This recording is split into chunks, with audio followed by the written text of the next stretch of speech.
Kalau Sobat Cuan yang pemula nih, yang masih awam, kemudian mau masuk gitu, mau terjun untuk memilih emiten-emitennya, apakah udah ketinggalan keretanya atau masih belum nih? Atau masih ada potensial upside yang lumayan buat para Sobat Cuan yang baru bergabung? Iya, kalau dari kami melihat sektor properti itu sangat positif ya.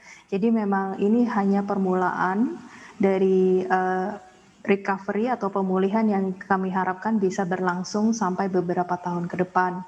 Karena memang setelah pandemi itu butuh beberapa tahun juga untuk mengembalikan posisi sampai sebelum pandemi. Dan ini kita harapkan bisa terus positif pertumbuhannya ke depan. Baik, itu kan secara umum Mbak Aurel. Kalau kita secara khusus gimana nih? Misalnya kita pilih salah satu stock pick dari Mbak Aurel sendiri, misalnya Pakuwon gitu. Nah ini strategi untuk Betul. entry dan exitnya seperti apa nih? Iya, kalau dari kami itu kita melihat untuk dari sisi harga saham sekarang masih atraktif di sekitaran Rp500. Target price kami sendiri sekarang ada di Rp650. Jadi memang masih ada lebih dari 10% ya. Baik, berarti masih ada kurang lebih 10% lagi gitu ya potensial upside. Kalau emiten lainnya seperti apa Mbak? Untuk Lippo Karawaci, Ciputra Development, Summarecon Agung, dan mungkin ada satu stock pick pilihan Sobat Cuan, ada Agung Podomoro nih yang juga punya recurring income. Seperti apa nih Mbak? Iya, untuk Ciputra kami juga memiliki buy rating, target price-nya itu di 1.200. Lalu untuk Lippo Karawaci sekarang masih hold. Lalu untuk Summarecon itu buy rating di target price-nya itu di Rp1.000. Agung Podomoro kebetulan kami belum cover, tapi memang dari emitennya sendiri itu lebih banyak porsi dari pendapatan berulang ya, betul.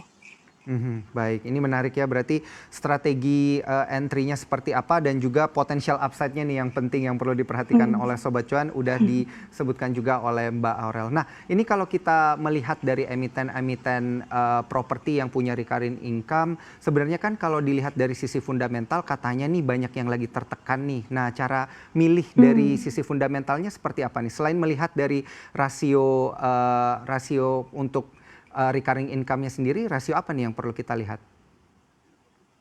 Iya, itu bisa dilihat dari rasio hutangnya. Lalu kita lihat yang paling kuat itu adalah Pakuwon dan Ciputra. Sedangkan Lippo Karawaci juga lumayan kuat karena mereka sudah melakukan right issue di tahun 2019. Summarecon agak tinggi memang untuk porsi hutangnya, tapi mereka memiliki porsi pendapatan berulang atau recurring income yang lumayan tinggi juga. Jadi itu bisa menopang untuk dari sisi cash flow. Jadi kita juga melihat dari emiten ini ya mereka juga harus bisa menjaga porsi hutangnya dan bagaimana mereka bisa melakukan service terhadap hutang mereka itu. Baik. Nah, kita gantian dulu Mbak Aurel. Kita kembali lagi ke pertanyaan melalui sosial media yang sudah masuk melalui Instagram CNBC Indonesia. Yang pertama dari @abizar_you. Kalau diperbankan kan ada baiknya tuh cek LDR-nya. Kalau di properti, apanya yang mesti dicek di laporan keuangannya. Nah, ini udah kita bahas sedikit tadi ya. @martivela, baru mau masuk sekarang, tapi takut belinya sudah dipucuk. Gimana dong? Dan yang ketiga, Ruben Fatir, sebaiknya di 2021 porsi koleksi saham propertinya berapa persen ya dari portofolio? Nah, langsung saja kita bahas nih, Mbak Aurel. Yang pertama, di perbankan kan kita melihat ada rasio LDR. Nah, tapi kalau di properti sendiri rasio apa nih? Tadi udah sempat di teaser dikit sama Mbak Aurel. Sepertinya yang perlu dilihat ini debt to equity ratio, bener nggak nih? Betul, betul, net gearing. Nah, kalau dari debt equity ratio sendiri ini porsi dan juga hitungannya itu berapa kali sih harusnya yang dikatakan masih sehat? Di bawah 50%, ya. Kalau di bawah 50%, tapi kan Jadi, kalau kita lihat beberapa emiten-emiten ini DER-nya itu udah lebih dari 50% tuh, gimana tuh Mbak Aurel? betul.